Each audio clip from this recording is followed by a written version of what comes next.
弟兄姐妹平安。平安。很高兴在主日可以跟弟兄姐妹，我们一起来相聚，来敬拜主，一起来赞美主，一起来赞美他的名，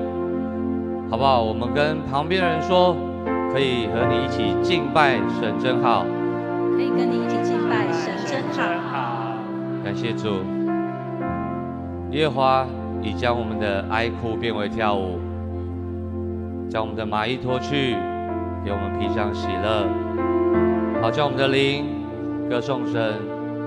赞美神。耶和华是我们的神，我们要称谢你，直到永永远远。让我们一起今天用神的话语，用敬拜，用赞美，开始我们今天的敬拜。也求圣灵来带领我们，带领每一个弟兄姐妹，在敬拜当中也经历主耶稣的同在。让我们在敬拜的时刻，也领受神给我们的力量，也给我们的安慰，领受神所赐福的永恒盼望。让我们每一天都靠着主的恩典，充满喜乐，充满盼望。我邀请弟兄姐妹，我们一起来读神的话语。我们一起，耶和华必在你前面行，他必与你同在，必不撇下你，也不丢弃你。不要惧怕，也不要惊慌。申命记31章8节。我们一起，你当刚强壮胆，不要惧怕，也不要惊慌，因为你无论往哪里去，耶和华你的神必与你同在。约书亚记1章9节。不论你往哪里去，耶和华你的神必与你同在。不论你往哪里去，耶和华你的神必与你同在。主耶稣，谢谢你爱我们，因着耶稣的爱，耶稣用十字架的宝血救赎了我们的生命。耶稣的身体为我们舍命，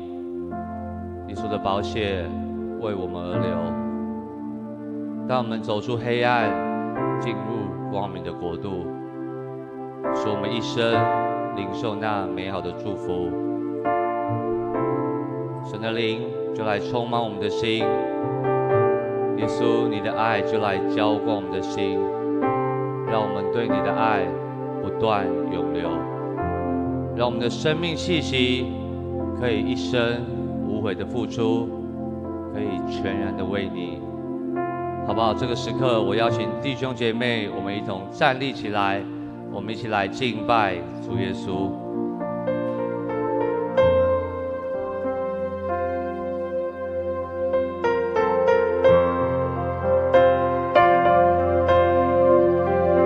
就是我们的眼光和心思要单单的来注视你。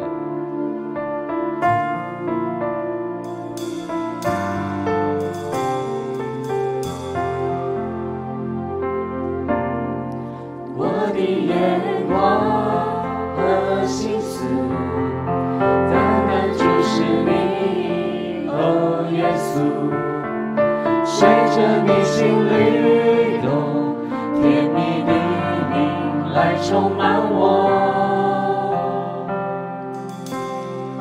放下为自己抓住的，放手交给你，我的主，我愿使你欢喜，对你的爱不断永流。我生命气息全然为你，如同香膏倾倒，不为你付出，只愿你心的满足。我生命气息全然为你，如同香膏倾倒，全心来献上最深的真挚的爱。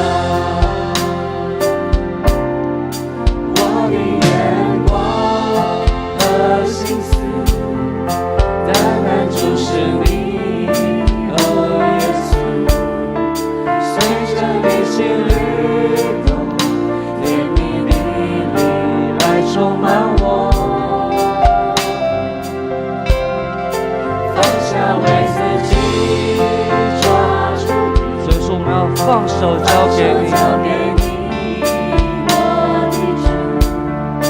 我愿使你欢喜，对你的爱不断永留。我生命气息全然为你，如同香膏倾倒，无悔的付出，只愿你心的满足。气息全然为你，如同香膏倾倒，全心来献上最深刻真挚的爱。我生命气息全然为你，如同香膏倾倒，无悔的付出，只愿你心的满足。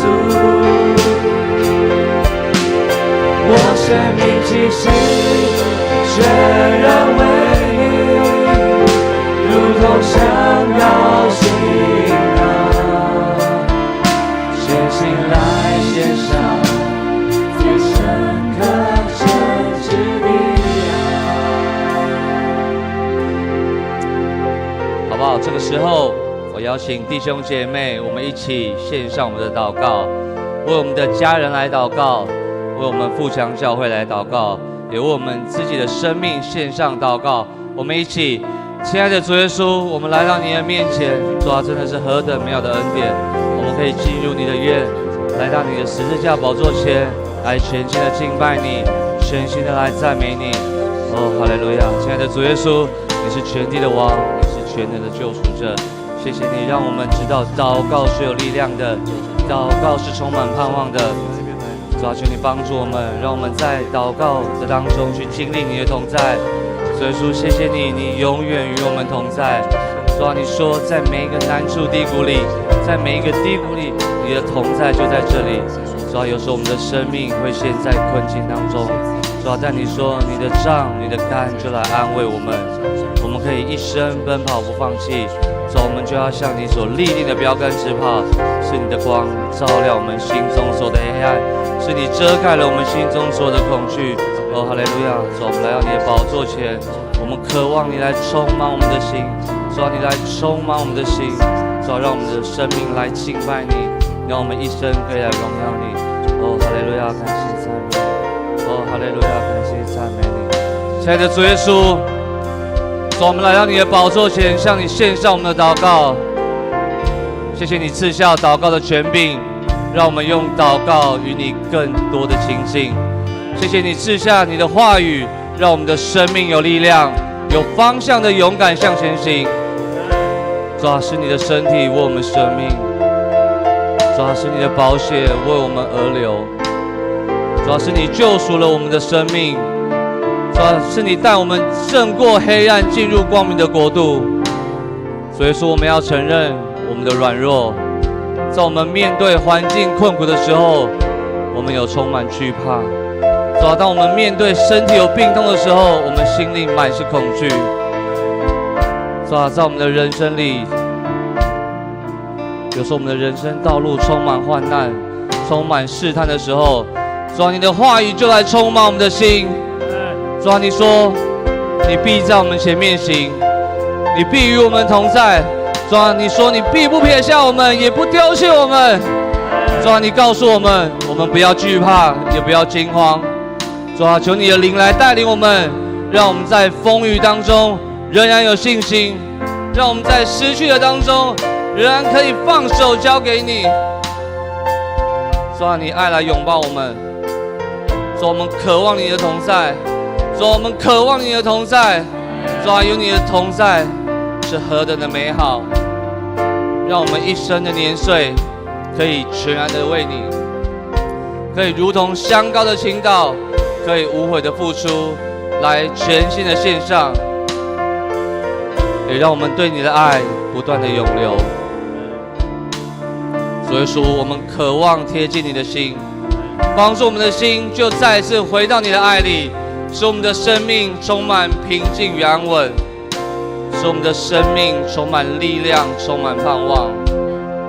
主啊，你永远是我们的盼望，我们一生要永远属你。谢谢主耶稣，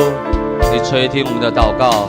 这样祷告是奉耶稣基督的圣名所求的，阿们。我的眼光和心思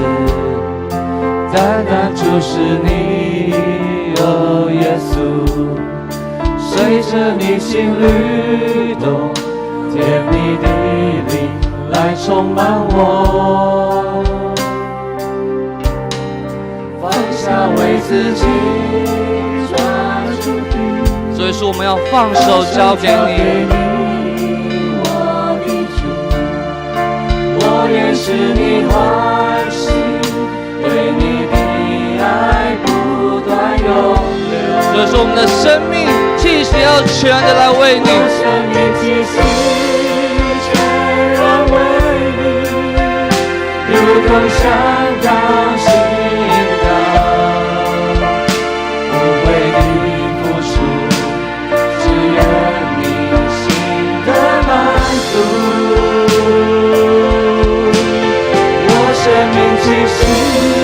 全然为你，如同山高心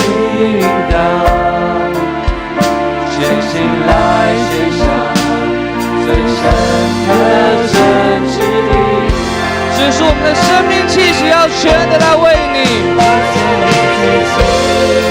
全然为你，如同山高心高。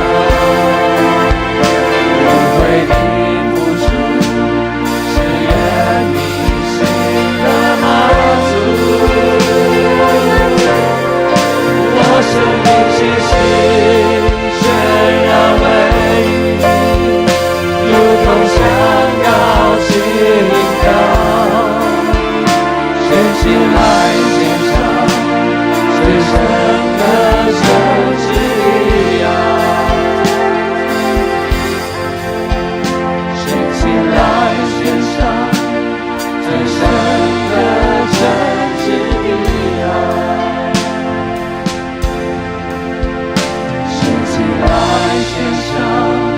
最深的真挚的爱。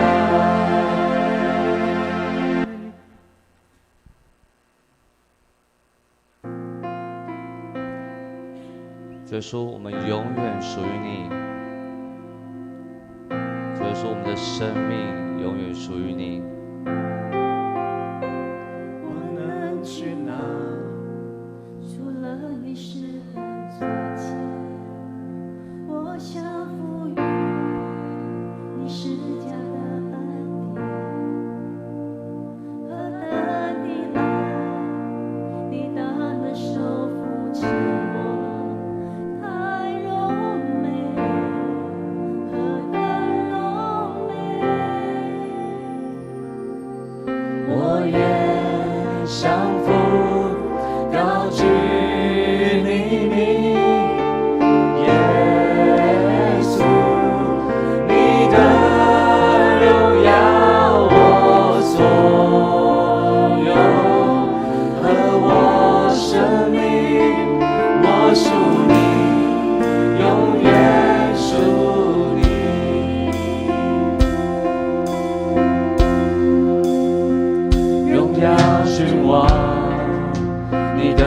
上的应许，神的儿子彰显人间真实，何等的爱带我进入你恩赐，真美好，你真美好，我愿降服，高举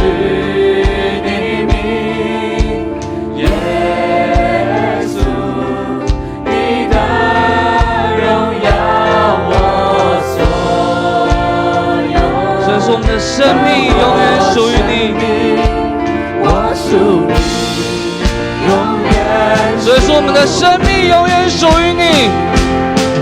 我愿降服，高举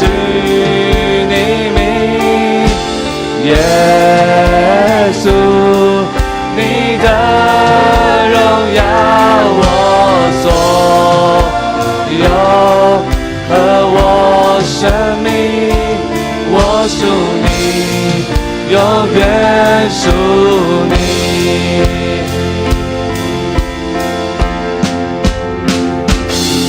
世世此地，愿你升起，你的荣耀就在这里，从天堂到地极，神你赎回我生命，我属你。所以说，我们的生命永远属于你。此时此地，愿你升起，你的荣耀就在这里，从天堂到地极，神你赎回我生命，我属你，永远属你。我愿降服，高举你名，耶稣，你的荣耀我所有，和我生命，我属你，永远属你。我愿降服，高举你名，耶稣，你的荣耀我所有，和我生命，我属你，永远属你。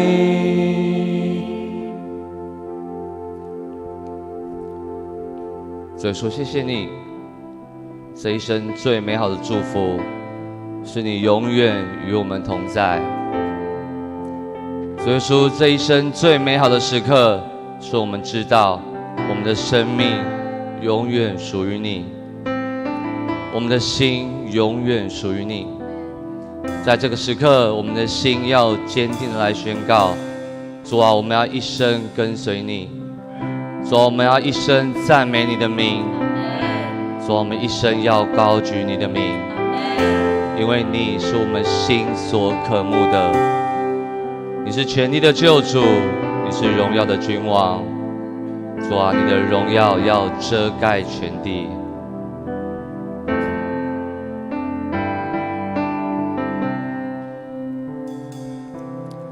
直到主耶稣再来时候，我要走是风的道路，在的门，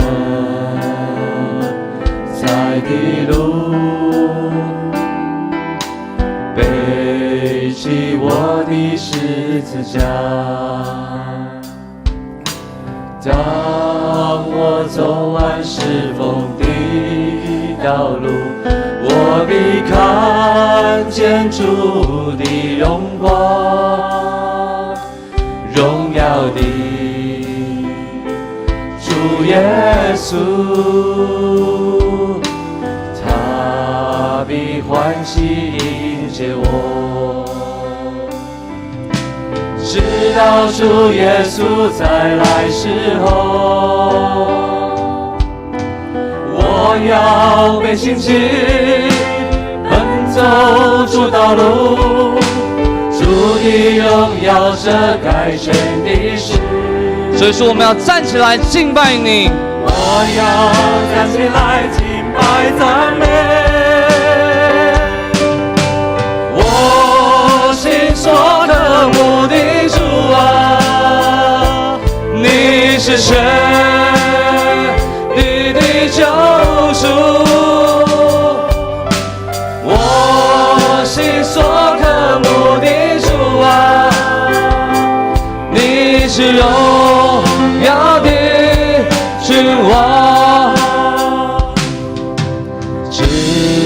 到主耶稣再来时候，我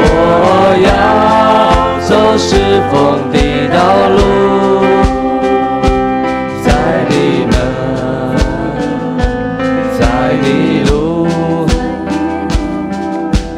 背起我的十字架。当我走完侍奉的道路，我必看见主的荣光，荣耀的主耶稣，他必欢喜迎接我，直到主耶稣再来时候，我要每星期奔走主道路，主的荣耀遮盖全地势，我要站起来敬拜赞美，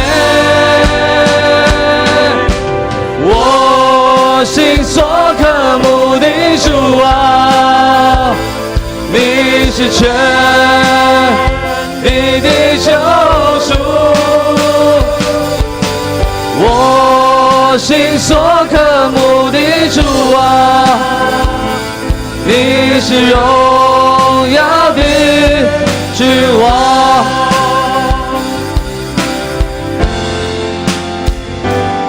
主耶稣，疾病不能击倒我们，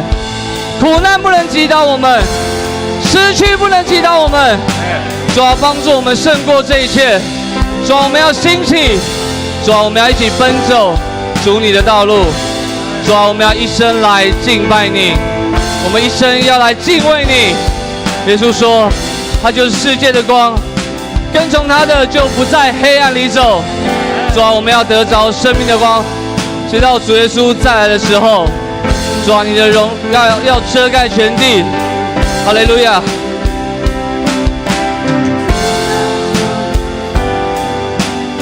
哦，哈利路亚。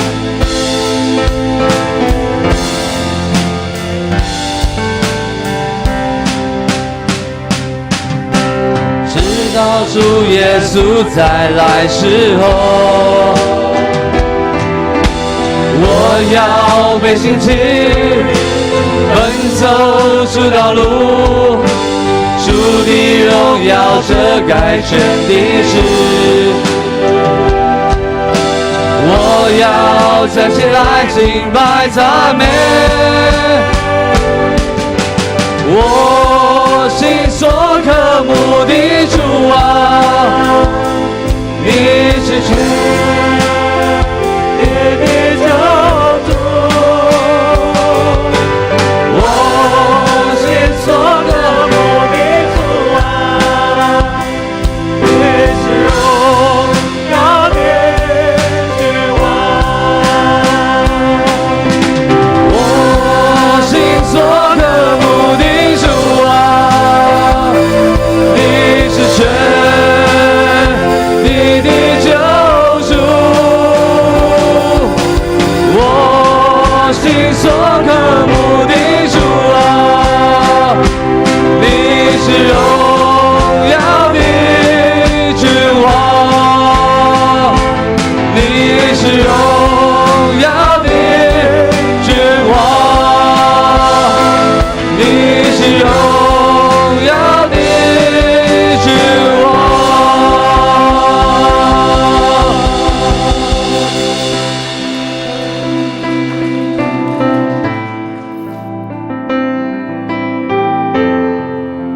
亲爱的耶稣，你就是那位我们所渴慕的君王，你就是那位我们一生所爱慕的君王。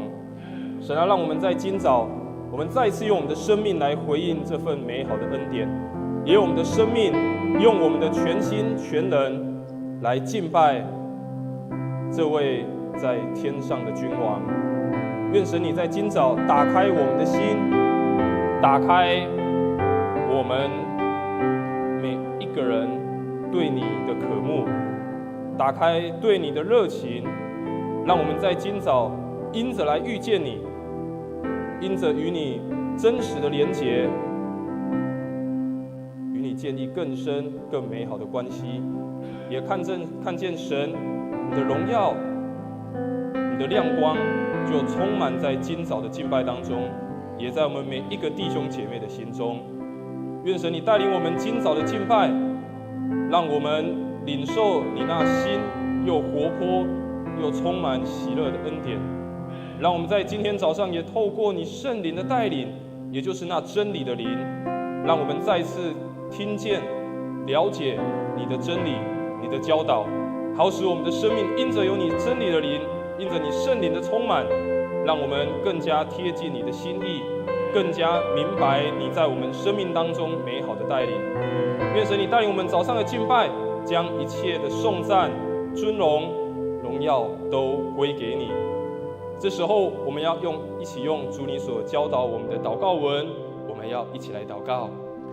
我们在天上的父，愿人都尊你的名为圣，愿你的国降临，愿你的旨意行在地上，如同行在天上。我们日用的饮食，今日赐给我们，免我们的债，如同我们免了人的债，不叫我们遇见试探，救我们脱离凶恶。因为国度、权柄、荣耀，全是你的，直到永远。阿们。大家请坐。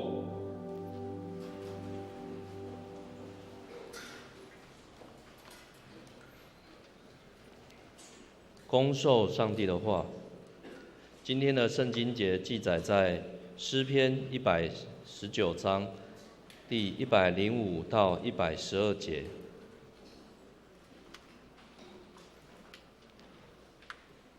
我们一起来读。你的话是导引我的灯，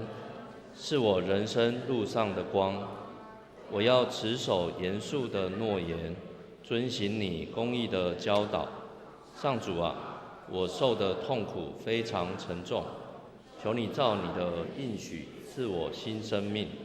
上主啊，接纳我感谢的祷告，求你把你的命令教导我。我的生命时刻在危险中，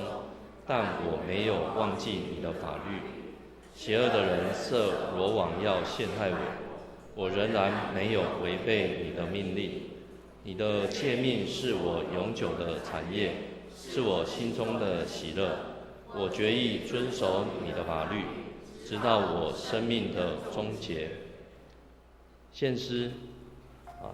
请志强小组，他们今天要献的诗歌是在这里。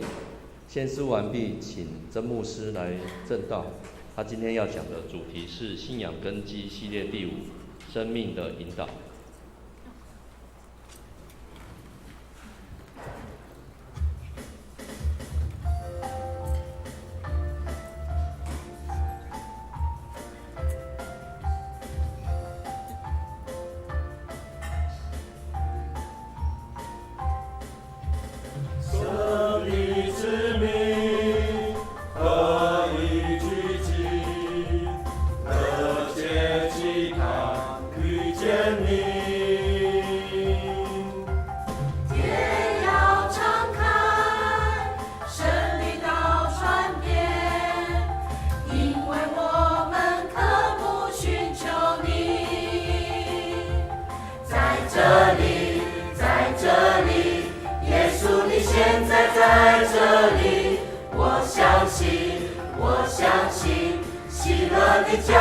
在这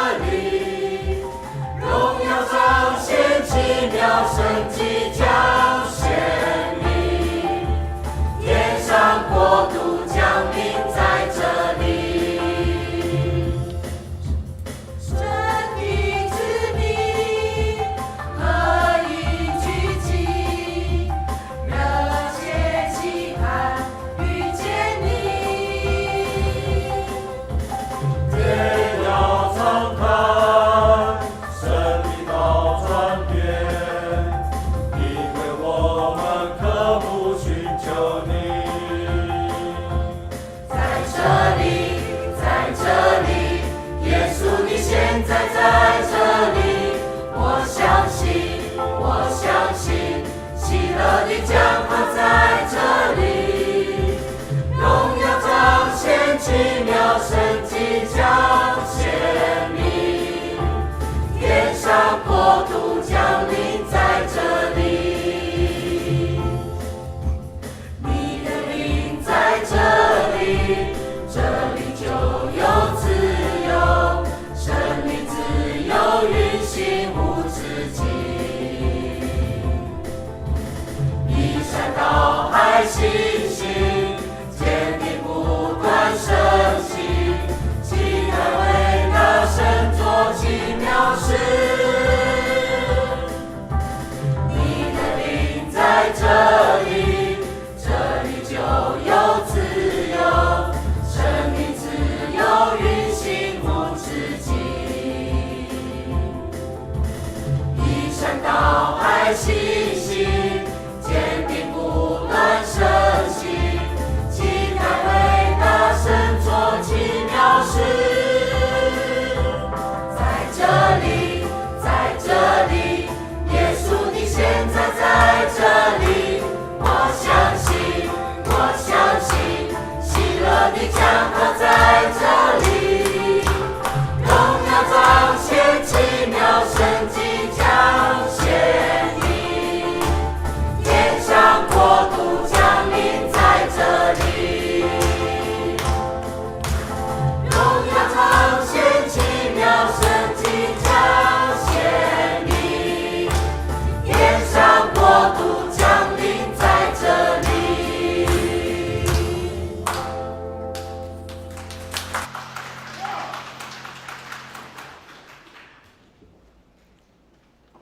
感谢神透过这样小组的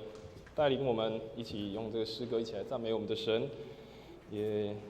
愿神的同在真实的临到在今早礼拜当中，也在我们每个弟兄姐妹的心中，让我们透过再次聚集在他面前，我们领受新又丰盛的恩典。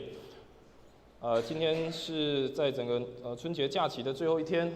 所以明天就要预备回到工作职场。那学生要回到学校的课业当中，那愿神赐福大家回到这个原本的生活，回归到原本的时间当中，每一步都有上帝的恩典同在。那在传统当中呢，要到元宵节，就是15号，农历15号才会结束这个整个新年哦，所以。虽然明天要开始开学了，要开始上班了，但我们也还是在这个春节的假期当中，还是在这个新春的节期，所以在我们开始分享信息之前，我们也跟旁边的彼此祝福哦，说新年快乐，上帝恩典与你同在。我们在看圣经的时候，我们知道这个是犹太人或者是以色列人他们的历史非常大的相关。那犹太人他们也过新年他们也会过新年。那我们也一起来这个学一下这个犹太人他们希伯来文的新年快乐怎么讲它叫做Shana Tova。跟你旁边也给他祝福Shana Tova。OK 但是在希伯来文里面呢，并不是新年快乐这个意思他们意思是愿你有一个美好的一年就愿你有一个美好的一年不是说新年像我们这个在说新年快乐 ，OK， 但也是非常棒的祝福。愿每一个人在这个新春的开始都有一个美好的一年，有上帝丰盛的恩典同在。在我们开始信息之前，我们再一起来做一个祷告。亲爱的父神，感谢你带领我们在今天早上一同聚集，让我们再次透过你的话语，我们来认识你，来明白你的心意，也明白你在我们生命当中的带领。愿神你在此时此刻，让我们的心能够安静下来，不受到任何的事物干扰，让我们专心一意，定睛在你的话语当中。也愿你的话语成为我们的亮光，成为我们生命的引导，成为我们生命当中重要的提醒、鼓励以及安慰。愿神你赐福保守这段时间，让我们在你的信息，在你的话语当中，我们再一次看见你与我们同在。献上我们的感谢及祷告，奉主耶稣基督的圣名来求，阿们。OK， 好，我们要一起来看这段的经文。透过这段的经文，我们将一起来分享这个主题叫做生命的引导。在过去这个系列当中，我们有一起分享到，要建立一个生命的根基，建立一个正确的根基。那我们也分享到，要在与主连结，特别在上一次的分享里面有说到，耶稣交代了，那藏在我里面的，我的话也藏在他里面的，求就得着。而跟他建立连结的，就如同是那个葡萄树跟葡萄树的枝子一样，是可以结实累累，结出丰盛的果实。那今天我们要接着在上一次的经文，我们就要继续来一起透过上帝的话语一起来分享。那当上帝的话语我们要与它连结的时候，要成为我们生命的中心。那我们要一起来学习如何让上帝的话成为我们生命当中的引导。今天我们所读的这一段的经文，我们刚刚一起念的经文，特别是在第119篇的第105节，我想我们更熟悉的是和合本的经文，就是你的话是我脚前的灯，是我路上的光。那不同的版本的翻译也让我们看见有不同的意义跟解释。我们刚刚读的是你的话是引导我的灯，是我路上的光。但无论是哪一个版本，无论是刚刚我们读的或是熟悉的和合本，都提醒我们，上帝的话是我们的灯，是我们的光，引导我们人生的方向。而这整个诗篇119篇，事实上它非常的长，它总共有176节的经文。OK， 总共有176节的经文。那这每176个经文呢，176节的经文，它总共又有22段。那22段呢，每一段的开头又恰好是希伯来文的字母的开头，希伯来的字母有22个字母，那每一段22段的开头就是一个希伯来的字母，然后一直排列下来，所以在176节的经文当中，每8节就会成为一个段落，所以这是一个看起来非常整齐、非常工整的一个诗篇。但在这个诗篇看的是非常多的字句，然后非常长的一个段落，但是它一直围绕在一个中心的主题，就是上帝的话语。虽然这经文很长，176节，但它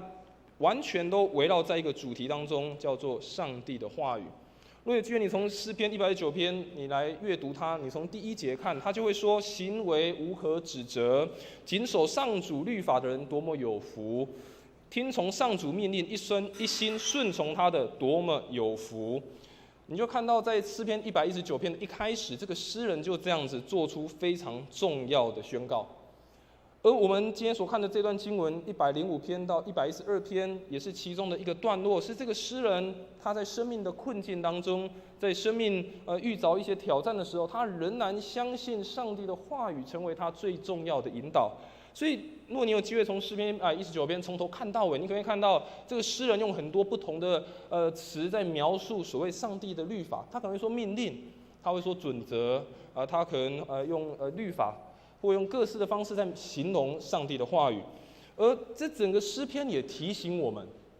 虽然是一个非常长的诗篇，但提醒我们，我们要对上帝的话语要保持渴慕，保持敬畏的心。甚至在119篇里面，这个诗人甚至说他是非常的爱这个上帝的话语的，他是非常热爱上帝话语的。所以这个诗篇再次提醒我们，我们对上帝的话语保持一个渴慕，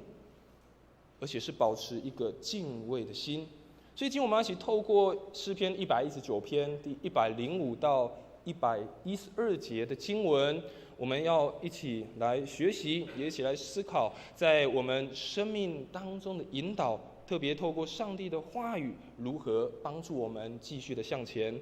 在继续分享之前，牧师先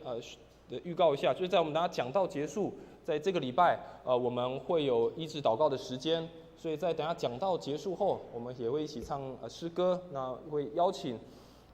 如果你有需要别人为你祷告、为别人服侍的弟兄姐妹，你可以站到台前。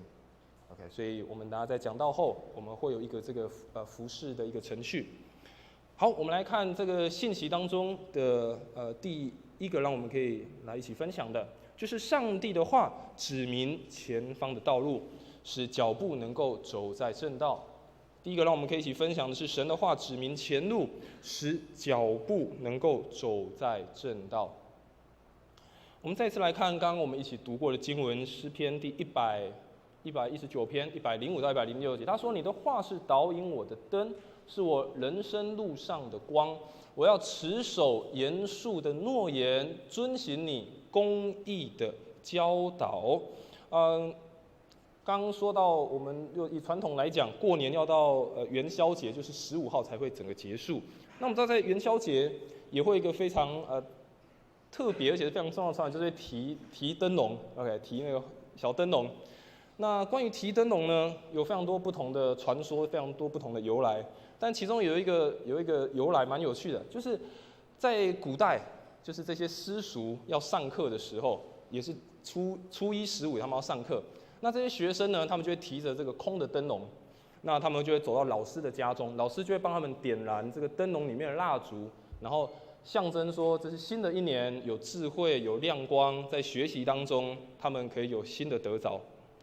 那在这个经文当中，他也说：“你的话是我脚前的灯。”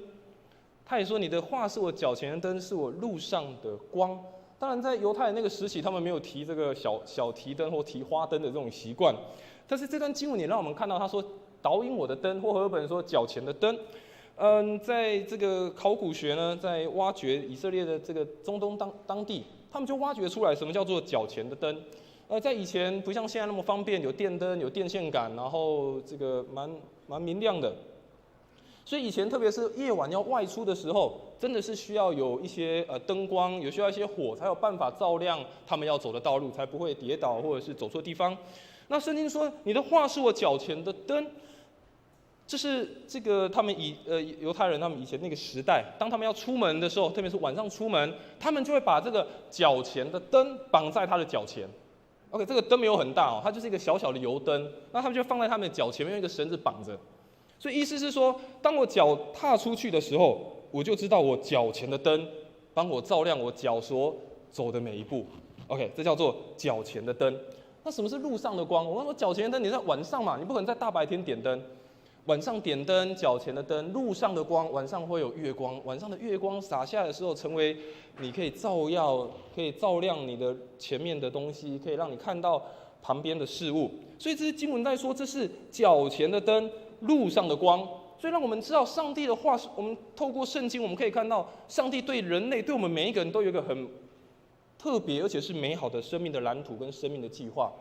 但实际上，更实际的是，上帝也带领我们脚步，我们面前所要经历的每一步，不仅是让我们好像只是看一个非常大的蓝图，或是看到哇，上帝有个美好的计划，更重要是让我们经历我们所走的每一步都有它的亮光，我们所走的每一步都可以看见上帝的同在。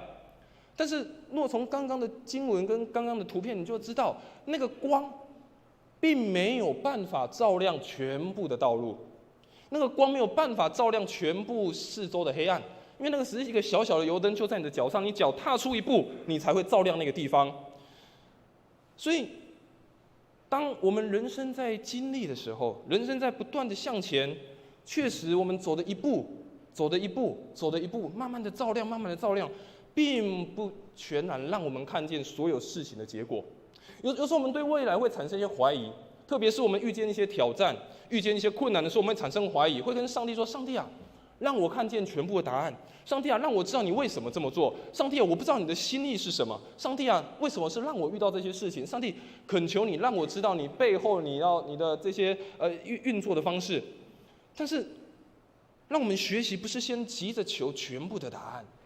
而是让我们学习跟主说：主啊，在这一步脚前的灯，你要让我看见什么？”我说那个脚前的灯不是你踏出去然后就全部就亮了，而是你脚前灯你踏出去的时候就亮在你的脚周围。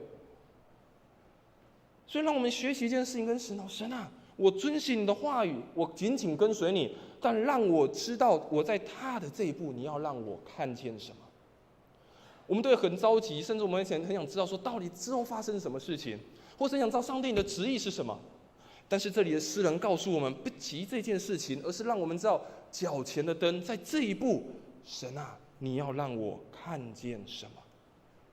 有时候，当我们要踏出人生的下一步，我们往往心中也已经预设了一些期待，甚至也预设了上帝的旨意，觉得我这样走，上帝就要赐福我；觉得我这样走，上帝就一定要帮助我；觉得我这么做，我一定会得到完全的保护。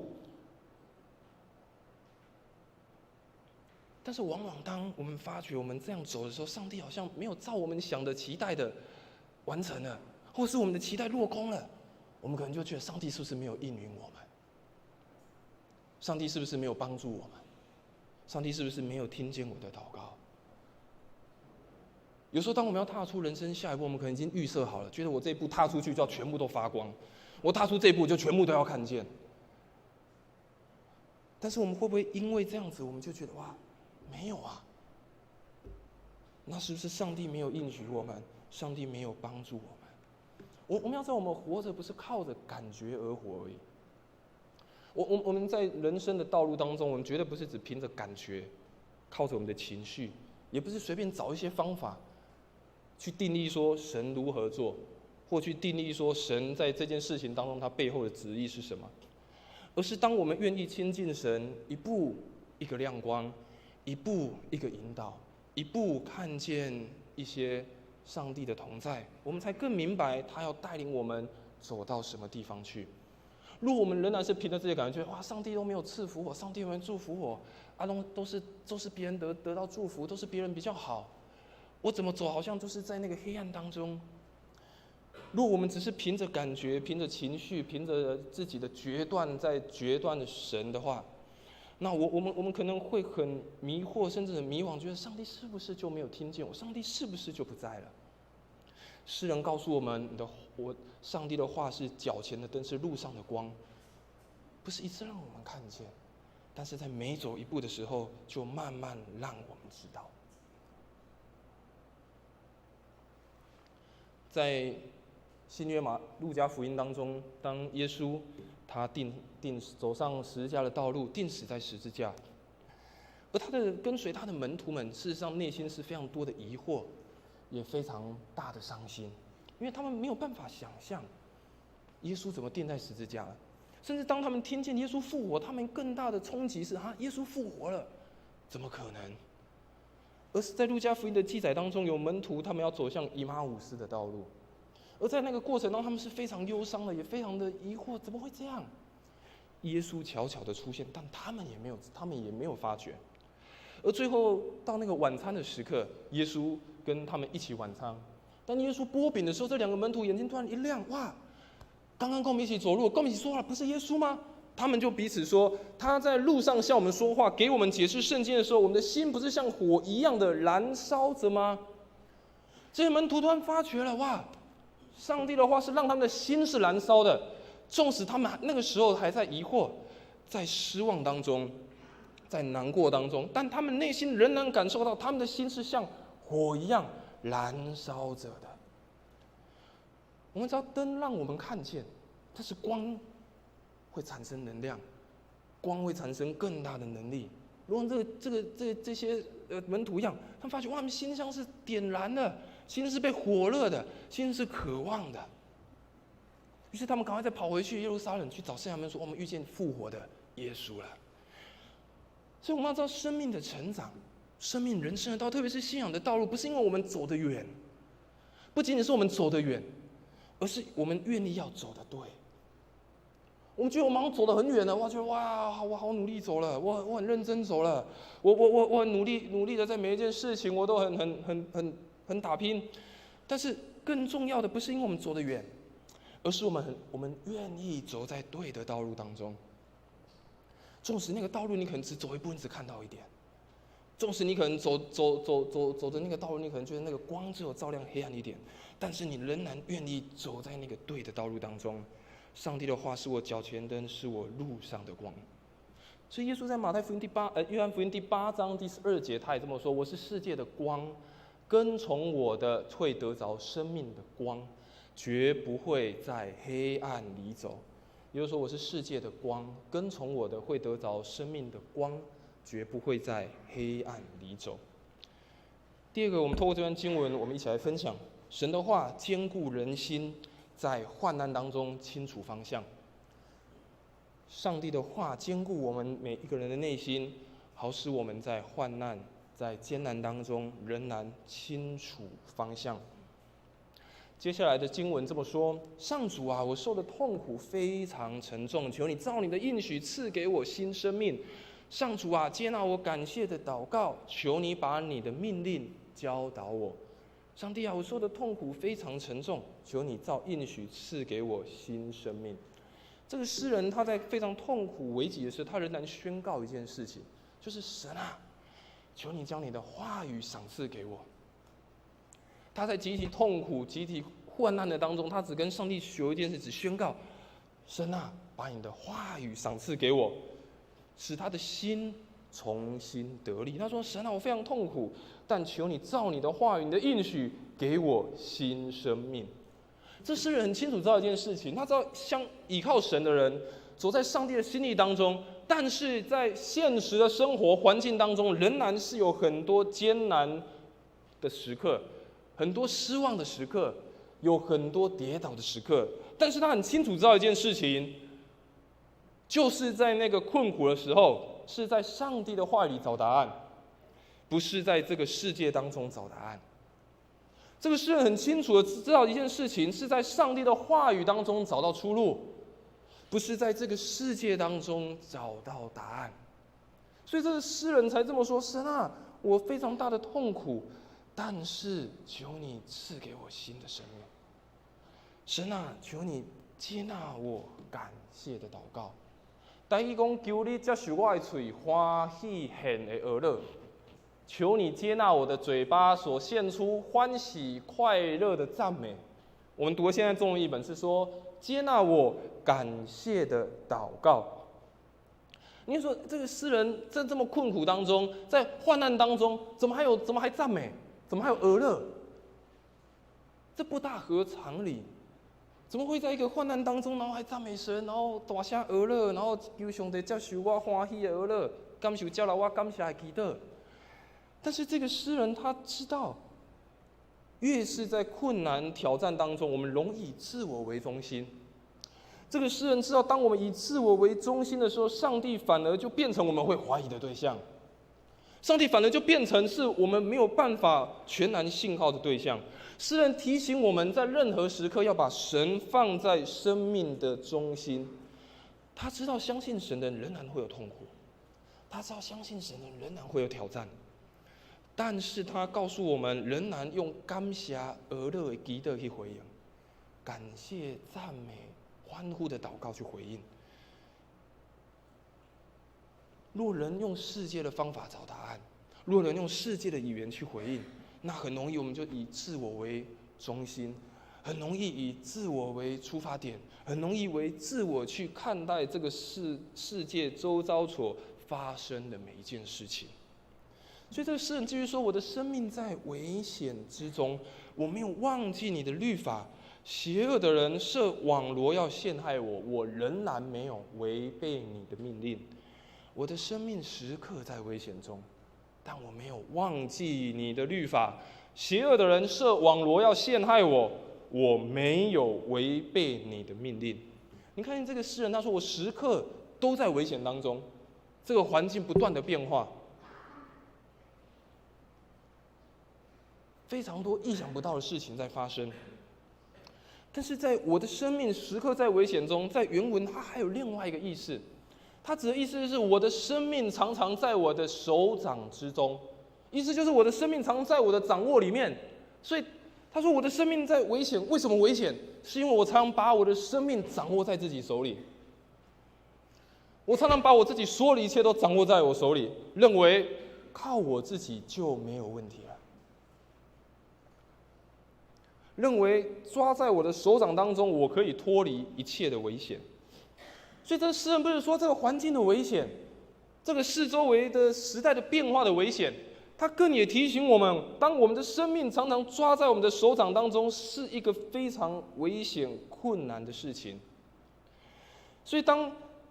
我们没有忘记上帝的律法，没有忘记上帝的话语的引导，在那个患难当中，在那个困苦当中，我们才能稳固我们内心当中的方向。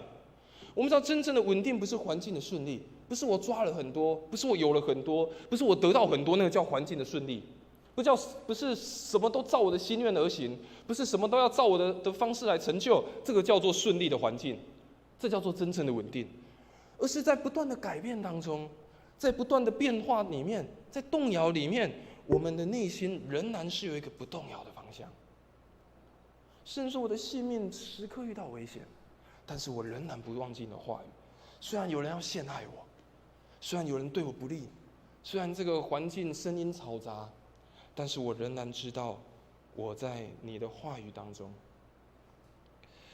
在改变里面，内心仍然有不动摇的方向。在诗篇里面有许许多多的诗人，他们写了很多不同的诗歌，有些是赞美神的，尊荣神的，称颂上帝美好的属性。但也有一些诗篇是在描述这些诗人他们生命遇到的困难、他们的苦情，或者是他们的一些回应。在诗篇73篇，这是一个叫做亚萨写的诗篇。在诗篇73篇当中，他说：“上帝确实恩待以色列，善待心地清洁的人。”但这个诗人他继续说：“但是我几乎跌倒，我的脚险些滑倒，因为我嫉妒傲慢人的发达，见邪恶者兴旺就心怀不平。”如果你就会继续看这个诗篇，这个诗人亚萨他就说：“为什么是坏人发达？为什么是这些作恶多端的人，他们好像看起来比较平安？为什么好像是这些邪恶的人，他们比较蒙受祝福？我一个这么敬拜神的人，好像没有像他们一样。我一个这么敬拜神的人，好像没有得到丰盛的祝福。怎么都是那些坏人？怎么都那些看那些欺负的人呢？”他这么说：“我的脚险些滑倒，因为就是那些坏人啊，那些恶者，他们兴旺，他们在危难当中，但是好像要平顺的度过。反正是我一个信靠你的人，却一直遇到困难，一直在危难当中。”但是这个亚萨在不断的写诗篇，在不断的回应过程，他最后说了一件事，他说：“神啊，当我知道有一天我见你面的时候，我就看见这些恶者的结局。”他也说到，在诗篇73篇第22节，他说：“然而我仍然跟你在一起，虽然我好像险些滑倒，这些恶者，这些看似不好，那忙都得胜了，我好像一个跟随的人，好像都在困难当中。”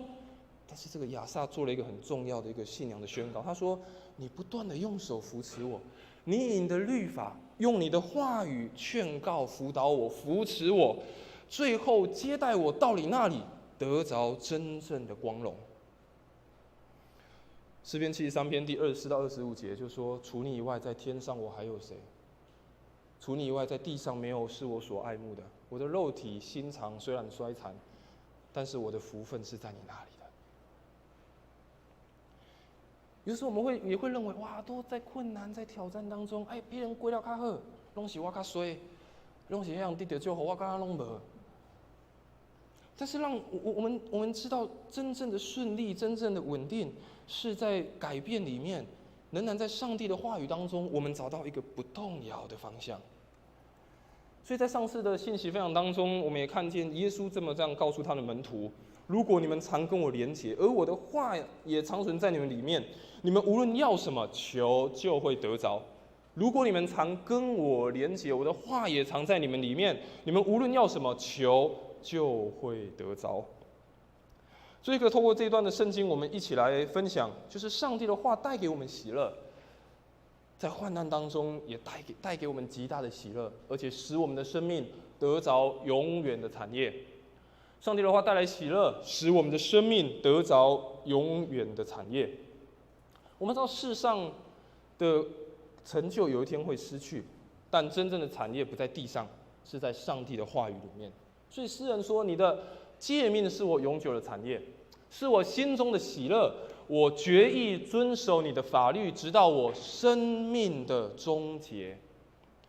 我决意遵守你的话语，直到我生命气息结束的那一刻。你是我永久的产业。”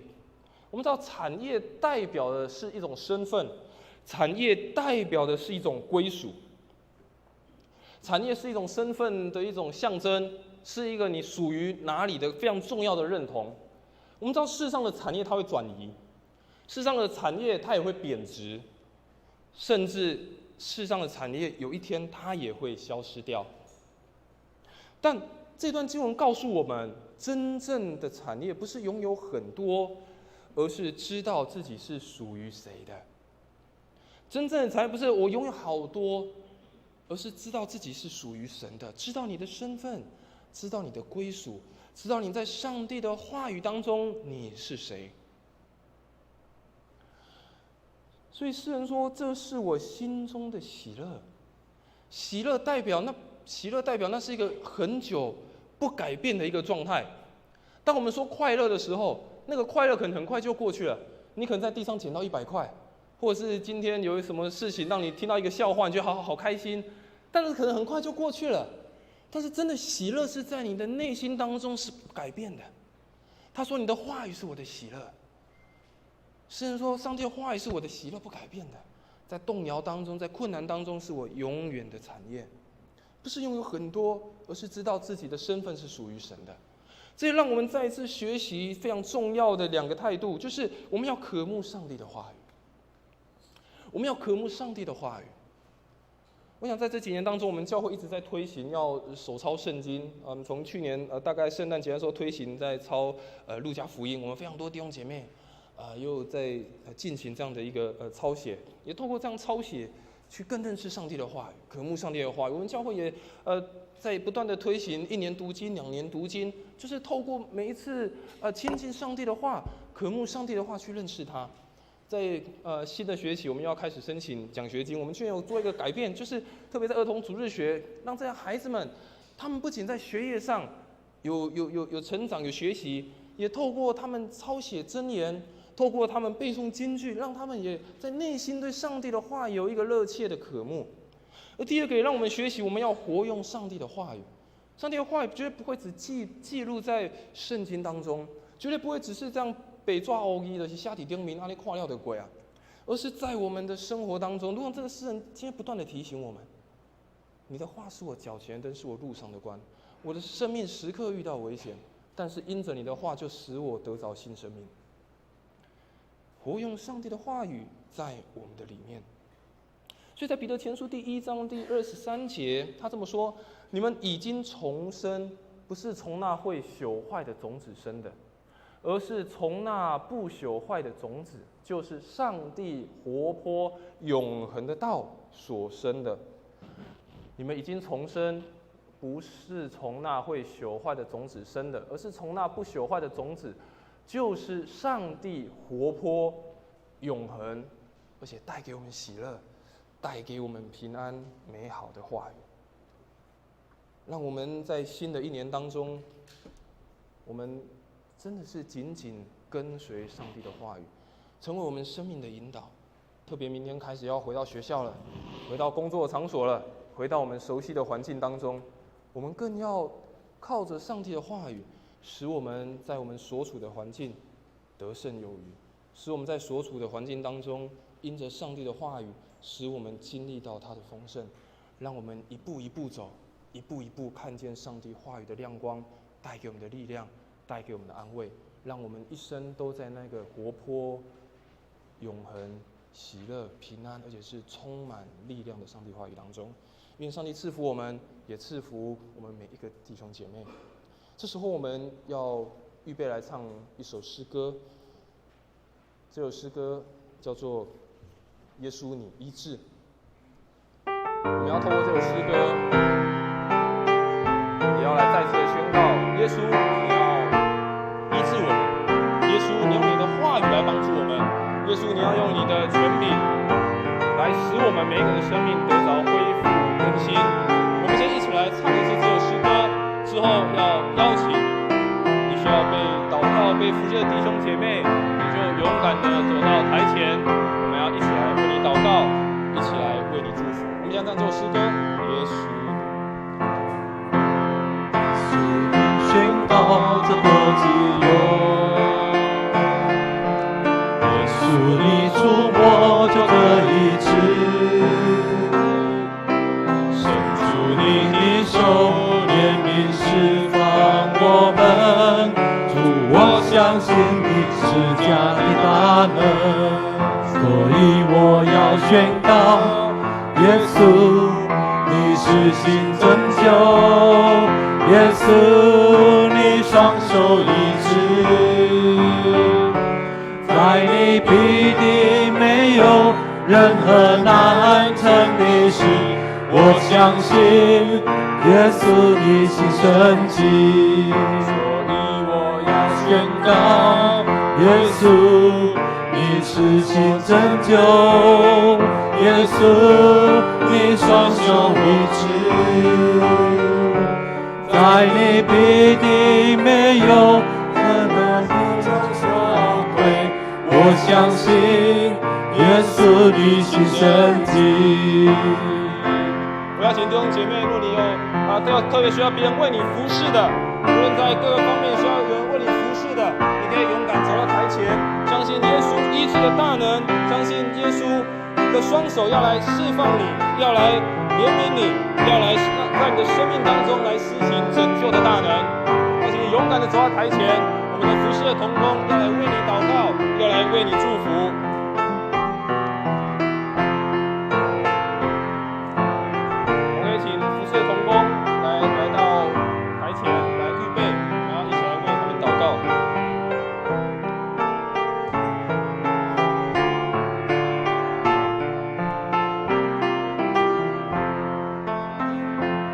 说我们要一起来为台前的弟兄姐妹，请所有的同工一起为他们祷告。我也请坐在台下的弟兄姐妹，我们一起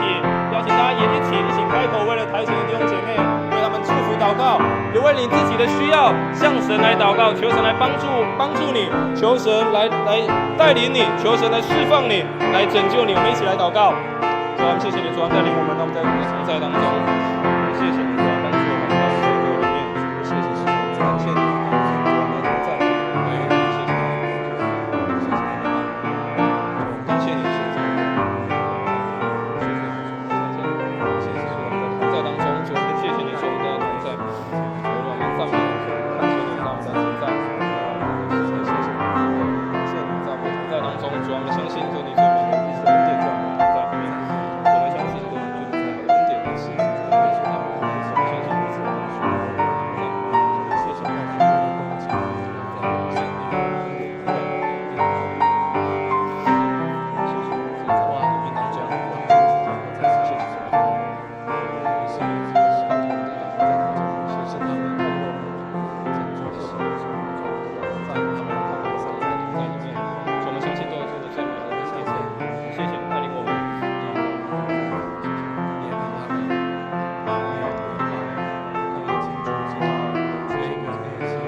我们用这首副歌的歌词来成为我们的宣告，也成为我们的祷告。所以我要宣告，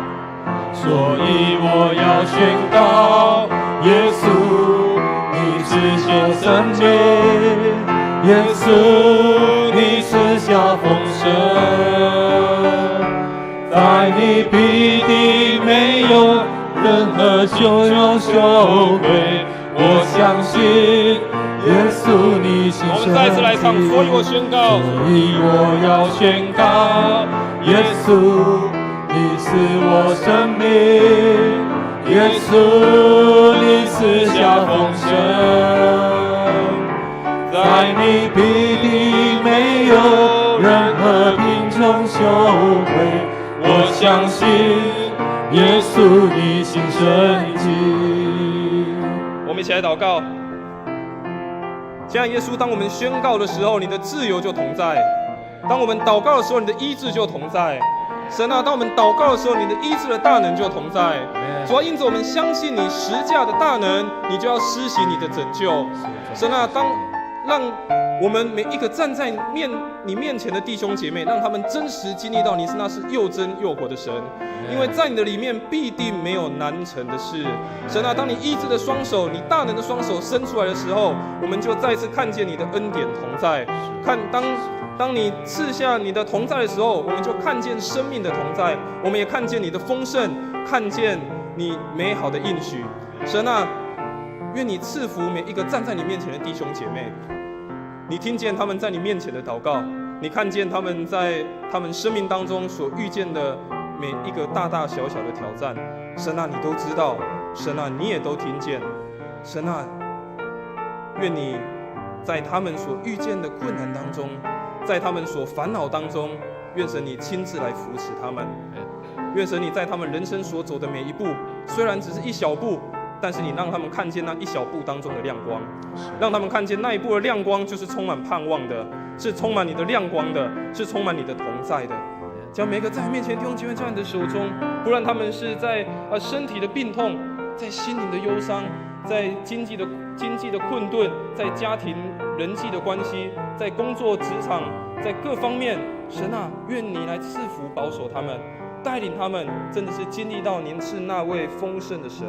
你让他们的生命当中挪去一切的羞愧，挪去他们生命当中一切捆绑他们的，让他们在那里面真实的得着自由，真实得着平安以及喜乐。也将我们每一个教会弟兄姐妹交在你的手中，特别新春的假期结束，要开始回到我们的环境当中，回到工作学校，回到家庭当中，愿神你继续的赐福保守，在我们新的一年当中，真的是经历到美好丰盛的一年。献上我们的感谢及祷告，奉主耶稣基督的圣名来求，阿们。我们快乐感谢神，哈利路亚，阿们。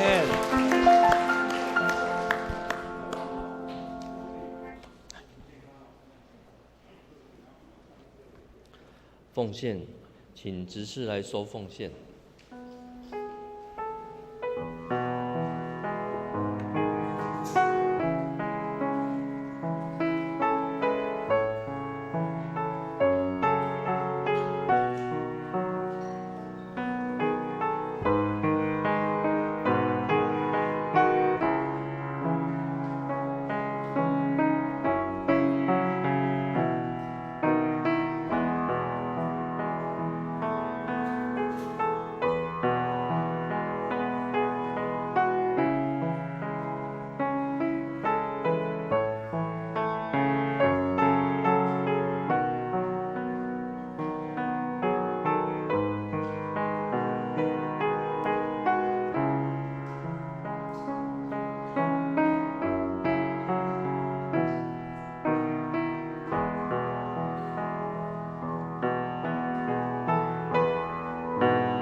兄姐起立。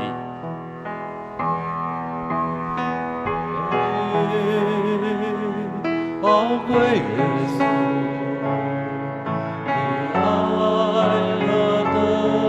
的难得，我的心深深被你吸引，爱你是我的喜乐，一生爱你，一生敬拜你，一生爱你，一生荣耀你，一生奉献，一生不回头，一生爱你，跟随你。兄姐，请坐。我们一起来背诵本月的金句。周报的话是在第5页。翻到我们一起来读。因为你们是重价买来的，所以要在你们的身子上荣耀上帝。哥林多前书6章20节，我们一起再念一次。因为你们是重价买来的，所以要在你们的身子上荣耀上帝。哥林多前书6章20节。报告。下周的圣工分配，主理是夏文学牧师，司理是叶山营执事，其他圣工分配请我们自己来看。第3页。新春的连假在这个主日今天就要结束了，本会恢复成2堂礼拜，祝福兄姐在重返职场工作都有美好的成长。第6大点我们2月份的爱心午餐暂停供餐，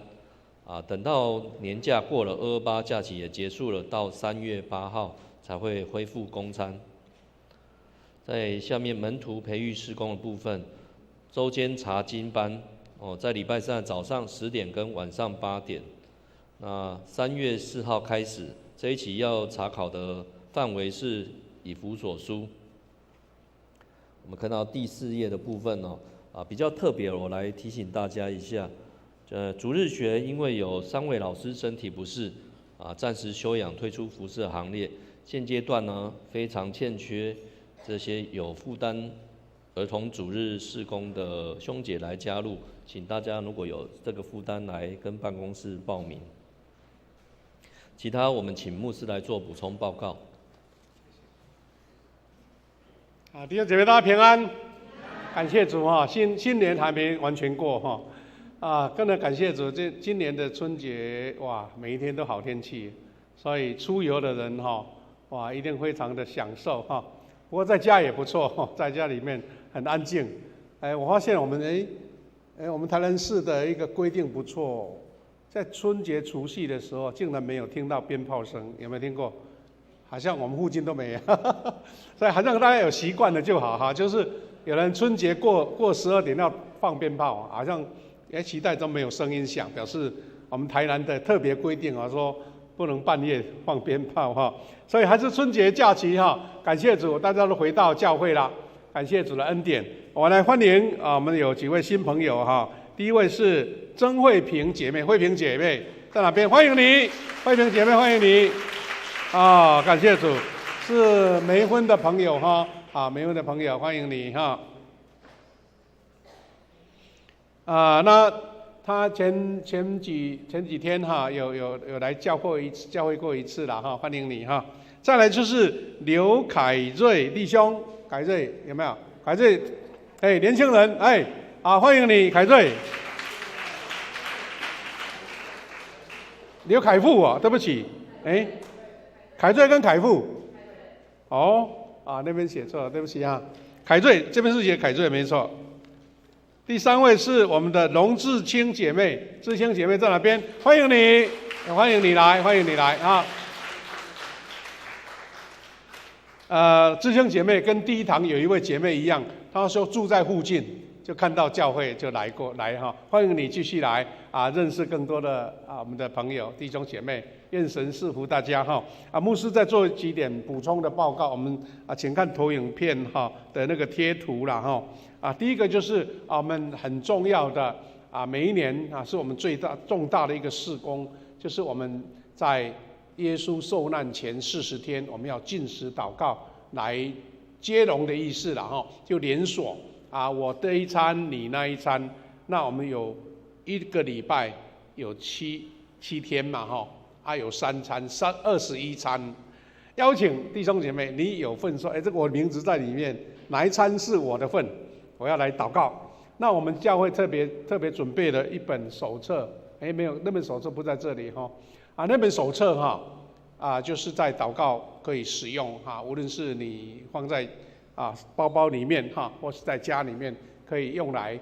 来做一个指引来做祷告。那请所有参加的报名的弟兄姐妹到楼下办公室领取一本特别是从明天开始一共40天大概1个礼拜3-4个礼拜就完成了期待大家有一个春节过后藉由禁食来感受到身体更健康藉由禁食得到神的更新欢迎大家。第二个是我们在春节过后，我们就是查经班开始了，刘瑞平牧师来主持我们在礼拜3 3月4号开始，礼拜3早上有一堂是白天班的，晚上8点有一堂是晚间班的现在在办公室已经在报名了如果你有小组的，大家集体报名更好集体报名更好。那再来是我们有一个吉他班喜欢弹吉他的想要学习的有很棒的一个乐器在3月7号开始等于是3月7号这个礼拜6开始，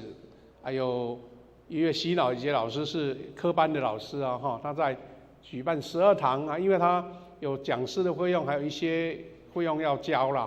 所以这个因为乐器的要缴钱了一个人2000块，12堂12堂欢迎大家参加，而且尤其吉他要自备吉他要自备。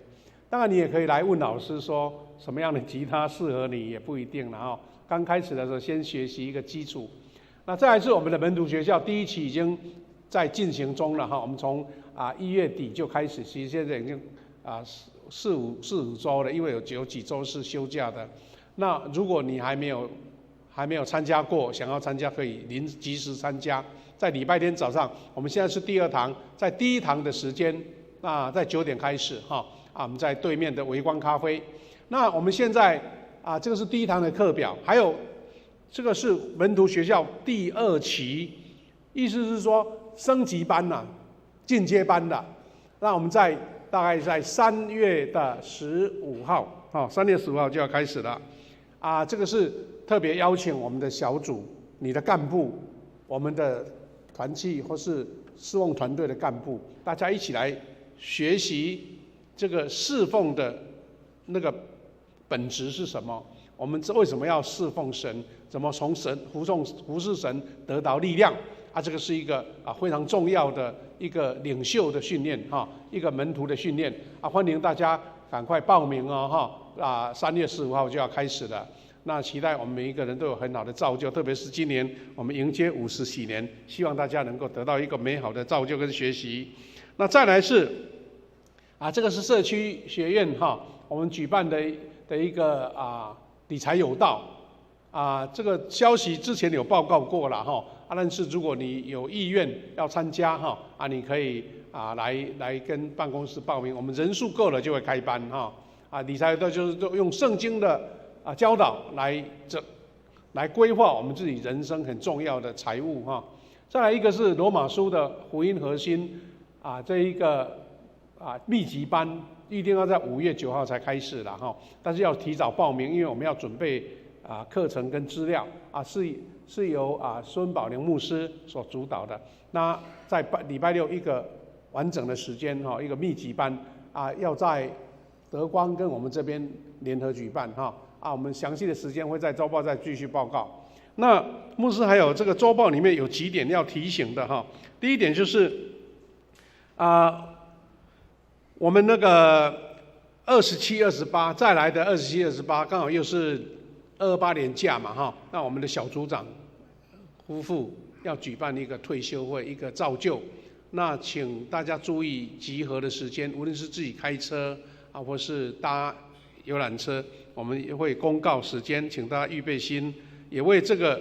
得到好的造就来祷告我们的行程顺利来祷告。另外一个就是我们教会在3月14号举办的小组事工研讨会，在周报里面第4点这个事工研讨会我们去年已经举办过1-2次了，那这一次是开放给全台湾众教会，特别是长老教会。我们希望藉由小组事工的一个建造，让全长老教会能够在牧养上在教会的成长上面有更大的突破所以基本上是由我们自己的弟兄姐妹要更装备所以请各小组邀集名单来报名来这个是整天的，所以你要有名单要给你制作名牌中午还有一个简单的午餐所以请大家预备心开始报名了，因为我们要统计人数，记得尽量让我们本教会的在这个月底228以前能够把它完成报名希望大家一起努力。最后刚刚有提到奖学金我们这一次是新的制度，新制的奖学金就是除了我们的学校的成绩以外，我们有信仰、服事，还有灵修方面的一个奖励请各单位还有老师还有家长预备心，为小孩子能够得到这一个奖学金的资格来报名那最后一个报告就是我们这个手抄路加福音书从去年底开始我们参加公报社的已经公布名单了，但是呢我们的本身教会的手抄路加福音是到这个月底228结束如果你还没抄完，赶快这个礼拜完成拿来教会做登录。那我们会在3月的部分这个时候呢来颁奖来赠送礼物请大家一起努力。我们今年的9月哈，下半年9月，我们也一定要有参加那个《使徒行传》的抄圣经。我们今年是50喜年，我们鼓励更多的人能够参与在里面哈。最后这个消息有在周报里面牧师也再提醒一次哈。第一个就是我们的哀伤陪伴跟离婚关怀18期跟7期的，我们在3、4月、4、5月要陆续开办了。我们请弟兄姐妹帮忙来关心有需要的人，因为有时候是自己没有这个需要，但是旁边的朋友有需要哈。请大家鼓励这些在哀伤方面或是婚姻方面遇到挑战的，能够参与这样的研习哈。我们在第4页的地方，最后一个非常很棒的一个大型的研讨会，要在富强教会举行，在5月30号礼拜六。他举办的就是华人科学信仰研讨会，是请一些很出名的同工出名的一个讲员来主持哈。那如果你对这一个科学跟信仰有兴趣赶快来报名，它有 QR code 可以报名哈。因为这个人的名额有限哈，所以我们期待我们教会本身有兴趣的弟兄姐妹能够参与是由李伟教授所主导的哈这一个报名非常宝贵，请大家来踊跃来参加，是这样子哈。好，那我们的报告就到这边，我们把时间交给我们的诗会，谢谢。颂荣，请兄姐起立，一起来唱颂荣的诗歌。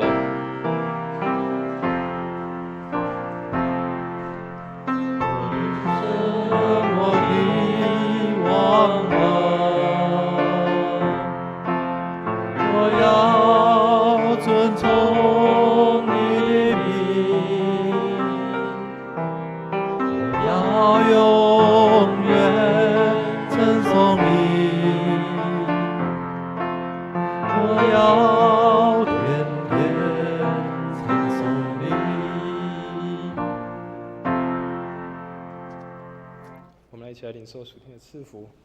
愿主耶稣基督的恩典、上帝的慈爱、圣灵的感动、扶持与相通，常与我们众弟兄姐妹同在，从今时直到永远。阿们。